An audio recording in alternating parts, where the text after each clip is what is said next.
In this video, we're going to be covering what shoulder rotation is, and whenever we're talking about that label of shoulder rotation, what movements are actually occurring within the backswing specifically.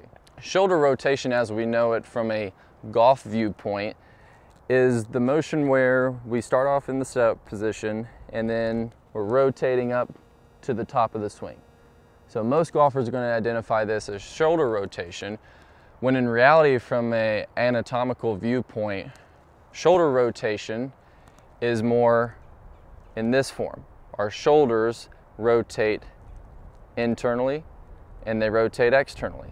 Now, these internal and external rotations, which is true rotational movements of the shoulder joint, could happen, and some of this should happen throughout the backswing, even though we wouldn't categorize those as shoulder rotation. Most people, again, are going to be attaching that label of shoulder rotation to this type of look at the top of the swing.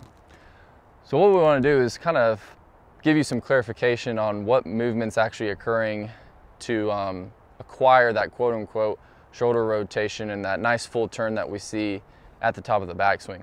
Okay, so that leads us to the question, if we're not actually rotating our shoulders, what movements are actually happening?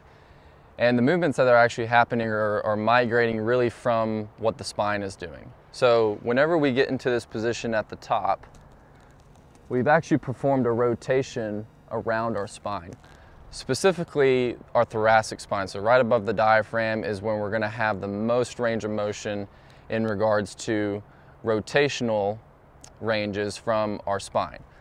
So to acquire this type of position at the top, our spine is rotating, and it gives this illusion that our shoulders have rotated. Now, our shoulders have kind of, more simply put, just kind of orbited around because our spine has rotated. They haven't necessarily, I can't keep my spine in a position that is straight and only rotate exclusively my shoulders. Maybe I can move my shoulders a little bit from a rotational viewpoint laterally, but not to the degree in which we could actually achieve this tour-like position at the top of the swing. It's in fact our spine that's rotating, specifically the upper half of our spine, that has the most mobility.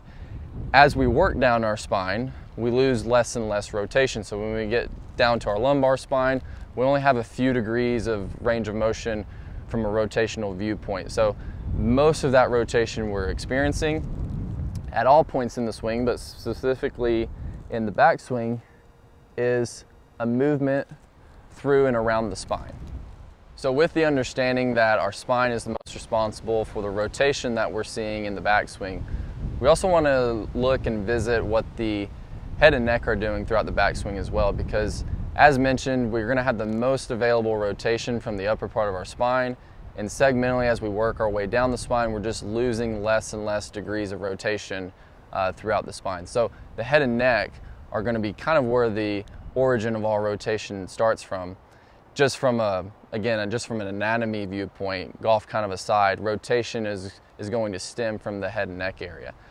So we want to visit how this kind of plays a role within the golf swing. And what we'll notice with tour players is that as they get to the top of the swing, or really as they're beginning their backswing even, we're going to notice some head and neck movement from a rotational viewpoint, kind of away from the target a little bit. Very commonly we'll see players who don't rotate quite as efficiently as they could. They'll kind of counter-rotate their head, or even have some different kind of tilts, maybe tilting, like the lead ear is going closer to the lead shoulder. That right out of the gate is eliminating any freedom that you can have in the upper part of your spine, which, now that we know, this is where most of our rotation is going to be coming from. So again, we might use the label as shoulder turn, and there's nothing wrong with necessarily referencing that. It is an obvious body part that we can really identify whenever we're looking at rotation. So there's nothing wrong with using that label. As mentioned before, we're just trying to establish and help you understand more of what movements are actually happening. So when we see players under rotate and we see some counter rotating of the head, if we label this as the shoulder rotation again, it's really our spine, we're going to notice an under-rotated position of the torso at the top of the swing. Whereas if we simply situate our head and neck a little bit differently in the backswing, we can really unlock a lot of rotation that we're not able to access when our head and neck is kind of counter-rotating and putting us behind the 8-ball early on in the backswing. We're not advising that you look away from it by any means, but we do see Dustin Johnson is a great mover. He rotates exceptionally well. Perfect example of how someone who, not looking away with their eyes, but is allowing their head and neck to swivel a little bit. You can kind of use the bill of the hat as a reference to where it can unlock a lot more rotation in the upper part of the spine. So next we're going to have a drill for you to kind of help you feel some of these things a little bit more, and something you can employ into your practice sessions. So here's a simple station setup that we have to encourage more movement and more rotation stemming from our head and neck area. So all I've got is an alignment stick 5 or 6 feet behind me. This can be a head cover, it can be it can be a golf ball on the ground, just something that we want to be able to physically put behind us to where we can locate in our backswing. So the reason I have this here is so whenever I take our setup, we're going to start off very small and soft swings with this. As the club's moving back, I actually want to locate that object that for me, alignment stick, I actually want to locate that throughout the backswing.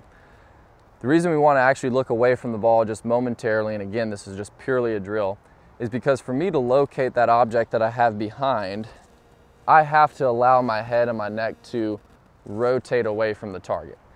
If I'm a player who counter rotates my head, which causes me to under rotate my spine, and I get into a very under rotated position at the top, this is going to help you learn how to move it in that direction. Now again, not advising people to look away from it, but if you have this particular pattern, this is definitely going to feel much different. You might actually feel a lot freer and a lot more mobility towards the top of the backswing.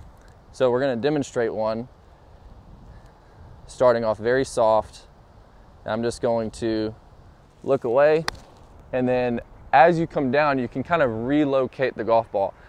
This is not a contact drill. We're not doing this for contact by any means. If we were doing this for contact, we wouldn't have an object that we're purposely looking towards and looking away from the ball. But as you do this, we're really just trying to pay attention to what feels different. You know, are you feeling this in your spine? You might notice that you feel it more in your head and neck area, which again correlates to the spine, because this is where the origin of all rotation is from the base of our neck, the top part of our spine.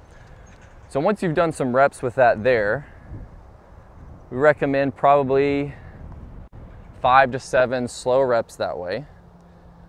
You can start to adopt a feeling for maybe for you're a player who references the bill of your hat.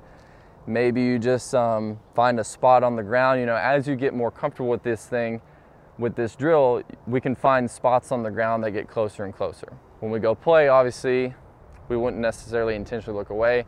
We're just trying to create a new motor pattern and to try to gain some awareness of what it feels to let the head and neck rotate. So once you've found some comfort with that, we'll go ahead and hit some full ones, but not looking away from the ball, but allowing the head and neck to rotate. So whenever we label shoulder turn as shoulder turn, just understand that our shoulders may and will rotate in this way throughout the backswing.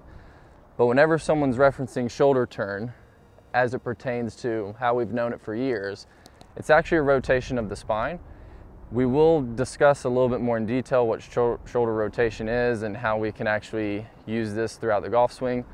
But we just wanted to lay this out and help you understand what the spine is doing and how we can encourage better and more efficient rotation through our spine, and understanding the movements and of how the head and neck can influence that.